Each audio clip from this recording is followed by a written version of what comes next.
Hello guys, ఈరోజు weather చాలా బాగుంది అని చెప్పేసి బిర్యానీ తినాలనిపించింది. సో మేము బిర్యానీ ఆర్డర్ చేసుకున్నాం. బిర్యానీ వచ్చేసి 300 రూపీస్ పడింది.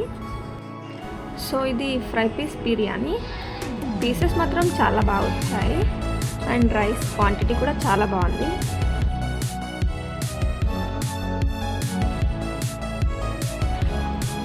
అండ్ క్వాంటిటీ విషయానికి వస్తే పర్లేదు, కానీ టేస్ట్ విషయానికి వస్తే మాత్రం నా జెన్యూన్ రివ్యూ చెప్తున్నా, అస్సలు బాగాలేదు.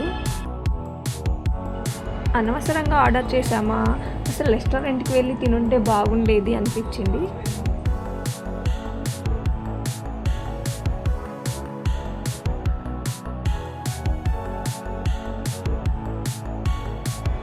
చూడడానికి మాత్రం చాలా బాగుంది, కానీ తినడానికి మాత్రం అస్సలు బాగాలేదు. అసలు స్పైసీగానే లేదు. సో ఇది నా general review. Please like, comment, share and subscribe to my channel. Thank you.